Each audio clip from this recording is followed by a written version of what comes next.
Good morning, everybody. My name is David Lawrence. Like Chip said, I'm a regional agent located in Central Alabama, and we're going to talk about peach orchard weed management.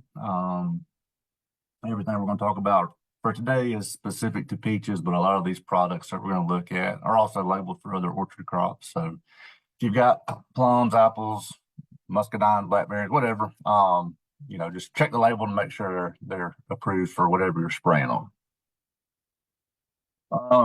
So we're going to just look at a few things to begin with. Weeds compete with crops for, of course, nutrients, water, light, and space. And so maintaining that weed-free barrier underneath your crop is going to be very important, especially when you're trying to get an orchard established. Once we get into fruit production, a lot of cat-facing insects are a big issue. And so when we have a lot of weeds present within our orchard, that gives them a place to hide. When we go out and spray, they can get underneath that canopy, and they can give us a big headache when we're trying to maintain a crop. So having a weed-free area in your orchard where you're not giving those insects a place to hide is very beneficial. You also need to be keen on what type of weeds you're spraying. Is it an annual, perennial, and then especially knowing the difference between grasses, broadleaves, and sedges to know what product to spray. And we're going to look at some of those and some of the chemicals that we use to control those. So some of the common weeds that we usually see around here, almost every orchard has them. The first one on the left is horseweed, and I picked that one out just because it grows so prevalent and so quickly. You can see this is a mature peach tree, and you can see some of the horseweed coming out of the top of it. And so once weeds get that established, that tall, it's really hard to go in there with a selective herbicide and take those out. So you're almost, once it gets to that point, you're almost having to go in there and weed eat, hand weed, that sort of thing. Really time consuming once it gets to that point. The middle picture there, just some wild blackberries, brambles. Those are very hard to control.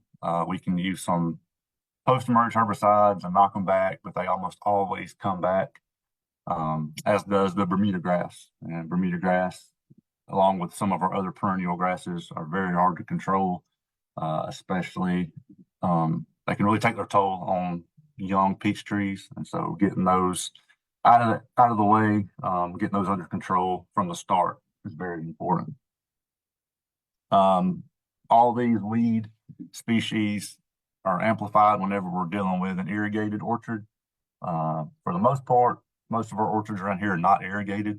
But when we do have irrigation, as you can imagine, those weeds can really be prolific.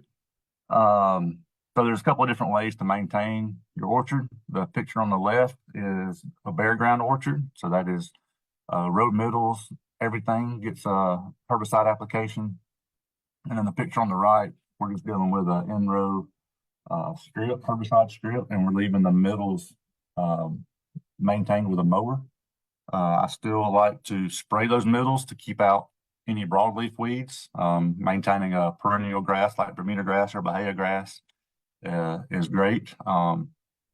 With our bare ground orchards, one of our main concerns is erosion. And so if you're on a real flat area, got decent soil, may not be something you have to worry about. But if you're on any kind of hillside, you've got the sandy soil, erosion is something that you need to be concerned with. So complete bare ground herbicide or a weed-free area may not be your choice there. Also, frost protection. Our bare ground orchards, like the one on the left, they do absorb heat better than ones that have grass in the middle. And so on some of those spring frost events, we can see a couple degree difference the next morning as that heat releases from that bare ground soil. So that's something to consider when you're trying to choose which method you want to use. All right, we're going to look at a few years of herbicide applications, just trying to get our orchard established. And so as you can see here, this is a 1-year-old orchard, or in its first year. So these trees would have been set out in February. This is probably April or May. Ideally, these herbicide strips would have had better control. As you can see, there's a post-emerge application made. I think this is probably glufosinate. I would like to see better weed control to begin with. That way you're not having to spray up in the canopy of those young trees. Uh, the reason I have this picture up here is because of the milk cartons. Having those trunks protected during that first year of establishment is very important. Any of those post-emerge herbicide applications, they can really take their toll on those young tree trunks. And so having those protected is very key. You can buy these milk cartons by the case. You don't have to go out there and drink 500 cartons of milk. You can buy a case of these. They just come prepackaged, and you can just slide those on right after planting. Right after planting, you'll come through there. You're going to prune these to about knee high, so you literally get rid of just about all the lateral branching, so you can just slide those down right over the trunk. They'll stay there for a year or two, and they deteriorate. Or you can go through there, cut them with a razor blade, and take them out of there. All right, we're going to look at each of these a little bit in detail. So our first year pre-emerge options: Prowl, Surfland, Sinbar, Chateau, Solocam, and Gold. And so those are all the pre-emerges that are labeled for our first year of establishment. The methylene, which is Prowl, a lot of people use Prowl in other crops. It's a DNA herbicide along with Surfland. I have a dollar amount listed there. This is from a couple of years ago, 2022, I think. And so I'm sure some of these prices have changed a little bit, but it can at least give you a comparison, how they compare with other products on here. So don't take my word for it on these dollar amounts, but at least give you an idea, give you a ballpark. So Prowl's pretty good on annual grasses and some small seeded broadleaf weeds. Like with most of our pre-emerge herbicides on these young trees, you need to wait till the ground is settled around the tree before you spray anything. Get rid of those cracks and crevices, get some good rain events on there before you go and spray anything. Surfland is another one. It is limited availability. I believe they just about stopped production of it. So, but you may have some on the shelf or may find some in the back shelf of a co-op or something. So it's an option if you can find it. Sinbar is another one, and so there's a couple of different labeled rates on here. 0.5 pound to 1 pound is going to be labeled for trees less than 3 years old. You can use that 2 to 4 pound rate when you're dealing with a bearing mature orchard. If you're going to be using this lower rate, you need to combine with another pre-emerge herbicide. So one of these other ones listed. And 60-day pre-harvest interval shouldn't be a concern for spring weeds. But some of these other ones need to pay attention to that pre-harvest interval.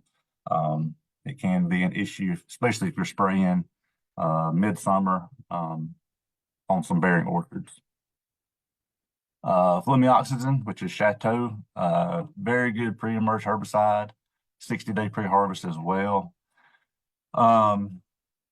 You don't want to spray this after bloom, which we're dealing with a 1-year orchard. That's not a concern, but it is labeled on bearing trees. So anytime you're spraying Chateau, you want to be sure not to spray when there's fruit on the tree. I think the main concern there is fruit speckling. As it volatilizes, it can leave some speckles on the fruit. So just pay attention to that.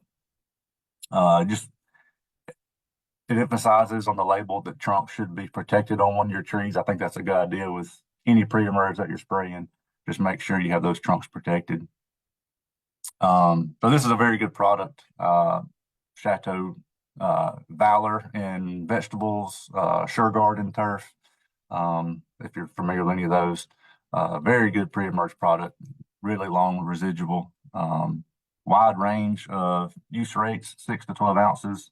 That 12-ounce rate is going to give you several months of pretty good control, as long as you have a fairly decent weed-free soil during application.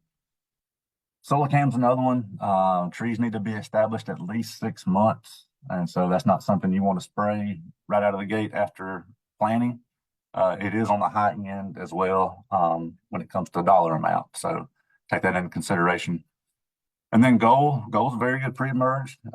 It's only labeled for dormant trees. And so I like it for that. Once we get into our second and third year, applying that before bud swell, maybe that January, early February timeframe. And then we'll come back with another follow-up pre-emerge at maybe midsummer, just according to what varieties they are and what our pre-harvest intervals are. All right, so that's pre-emerge options. Let's look at the post-emerge options. And so for broadleaf specific, we have AIM and Stinger. For our grass-only herbicides, Fusilade, Select, and Post. For non-selective burn downs, we have glufosinate and paraquat. And then for sedges, we have broadloom, which is Basagran, if you're familiar with the vegetable world. So carfentrazone is a broadleaf burn down material. So it has limited translocation. It does have a 3-day pre-harvest interval. So that's what makes it useful during our growing season. It can get some of those tougher to control broadleaf weeds that maybe glufosinate or paraquat doesn't get. And so that's where it comes into play. The same with Stinger, just clopyralid. Has good control of legumes, so our clover and vetches. Also has some decent control on primrose. 30-day pre-harvest interval, and so it can be useful when we're trying to deal with some of those hard to control broadleaf weeds. For our grass controlling herbicides, Fusilade, Post, and Select. Fusilade is labeled for bearing plum. A lot of our pitch growers also have plum trees, and so it's labeled for bearing plums, those plums that are three-year-old or older. Post and Select are not. Adding a crop oil concentrate or some type of surfactant is going to be needed for your best control of those hard to control perennial grasses, Bermuda grass, Johnson grass, that sort of thing. And again, if you're spraying during the growing season, just pay attention to those pre-harvest intervals.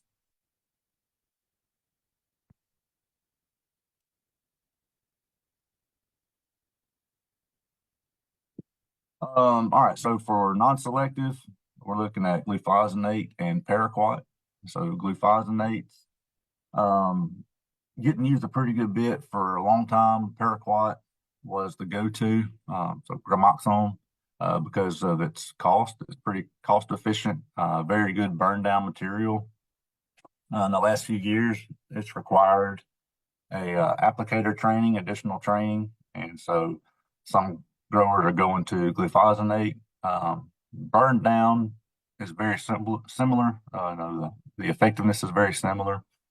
Pre-harvest interval is the same, and so really you're looking at a different cost associated there. But they're both very good burn down materials, non-translocated, and so different from glyphosate, Roundup. These are non-translocating. If you do happen to spray a sucker or something that comes from the main tree, you're really just going to burn down that sucker. You're not going to cause a whole lot of damage to the tree itself as long as you're spraying a mature tree. And so that's kind of the difference between these two products and glyphosate. But we do see a lot of weed rebound, a lot of grow back, especially our brambles, some of our perennial, Bermuda grasses, Johnson grass.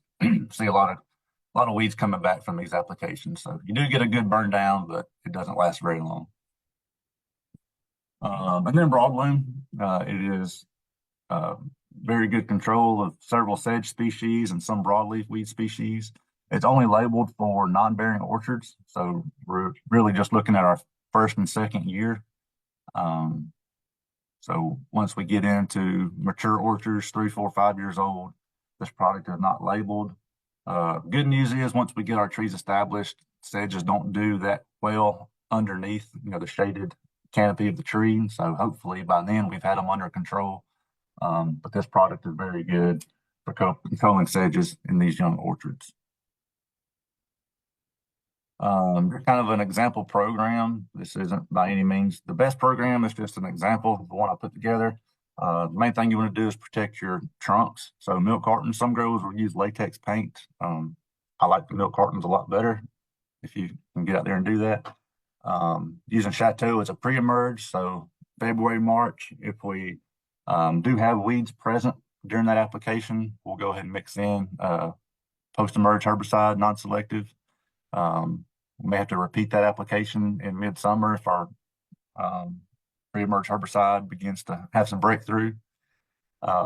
And then for post herbicides, we'll just use clethodim or fusilade, pick your poison there. And then if you happen to have sedges, broadloom is going to be the go-to there. All right, so now we're getting into our second year. So all these products are still labeled. The ones in the blue are the ones that are added for the second year: Break On, Simazine, and Matrix. Break On is a pretty good product. Cannot be applied more than 2 consecutive years. Only labeled for 1 application per year. So it's going to be a good product that you may want to rotate in and out with Chateau Rallion. So just like with our fungicides, insecticides, chemical rotation is key. So we want to be able to go in and rotate, have different options available. That way we're not building up resistant weed populations. Simazine is widely used product, only labeled for 1 application per year. It does a fairly good job on small seeded weeds. It has less residual. It's not going to last for months and months. You're only going to get, maybe a couple months of control out of Simazine. Fairly cheap, pretty good bang for your buck. It's a good tank mix partner. So you can mix it in with Matrix or Prowl. It's a good option for a fall application or, just like I said, just a tank mix partner. Matrix is a pretty good product. It has pre and post activity, has activity on some of our sedge species. Label restricts to banned applications only. You can only apply to 50% of your orchard floor. And so that eliminates you from being able to spray, complete bare ground application of your orchard. So banned applications only. 14-day pre-harvest interval. So it can be a good one to go out with as a follow-up to some of these other pre-emerges. As far as post-emerge goes, everything is still labeled as in year 1 with the addition of some 2,4-D products and Motive. So 4D amine, looking at 2 apps per year. We only want to apply this during the dormant season, so not within 2 weeks of bloom. So that's really going to put us in that February time frame at the latest, and maybe some cleanup of some of our winter annual weeds. 2,4-D choline, research has shown no injury from applications during the hot summer months. However, it is not registered in Alabama, maybe one day, but not currently. And then mesotrione has post activity on broadleaf weeds. It also has some pre-activity on some small seeded weeds. 30-day pre-harvest interval, but it is a fairly cheap product, so it may be a good tank mix partner if you're going out doing some early season post cleanup. So we're looking at our second year weed program, very similar to the first year. We can go out with Chateau early, and then just annual weed cleanup, looking at clethodim, fusilade. We can still use broadloom on our sedges. This is our last chance to use broadloom. So if we have any sedge, it's a good idea to go out there and get those cleaned up before we lose that product. This year we want to go in with a fall pre-emerge, so we can go with Matrix and or Prowl, also with a non-selective herbicide in the tank if we have weeds present, which we probably do at that point of the year. And then some winter weed cleanup, 2,4-D or Stinger to get rid of that, primrose, that sort of thing. Get the field cleaned up, ready for our pre-emerge app. The cleaner we can have our field going into our spring pre-emerge app, the better control we're going to get when we get that good soil contact with our spring pre-emerge. Third year is exactly the same. We don't get the addition of any pre-emerge products. For post-emerge products, we get glyphosate this year. And so this is our first year we're able to use glyphosate, everybody's favorite. We do lose broadloom. So remember, take off broadloom, add glyphosate. And so with glyphosate, translocates very well. That's what makes it one of the better post-emerge products for controlling weeds. So you want to be sure to avoid contact with trunks or suckers. You do not want to apply any later than 30 days after bloom. So that gives us about this time of year. Trees must be established at least 2 years. And you may want to add a surfactant to get better control. So this is going to give you better control on some of those brambles, some of those perennial grasses that may escape some of your post-emerge applications. All right, so going into the fourth year, pre-emerges, we get Carmex and Allion. Carmex, pretty good product, been around a long time, fairly cheap. 20-day pre-harvest interval. There are some formulations that have a 90-day pre-harvest interval, so be sure to check your label if you're going to spray those. It needs to, that'll determine what time of year you can spray. It does control a wide range of weed species. And then one that's fairly new, been around for a few years, is Allion. So it's indaziflam, that is spectacle in turf, Resilon. Very good product. Has a long residual. It is, to me, it's similar to Chateau. It's a good option to rotate with Chateau. Like with all pre-emergent, soil contact is very important. 14-day pre-harvest interval, so that kind of opens you up to being able to apply this different times of the year than some of these other ones we're looking at. Very, very good product. So just an example program for our fourth year. We can apply Allion. This says February.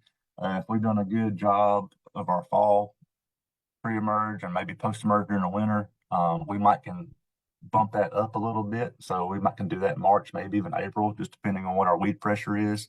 The later we can wait to apply this Allion application, of course, the longer it's going to last into the summer. So I know everybody's busy once we get into March, April, but if you can wait and delay that a little bit, you'll get longer control out of it.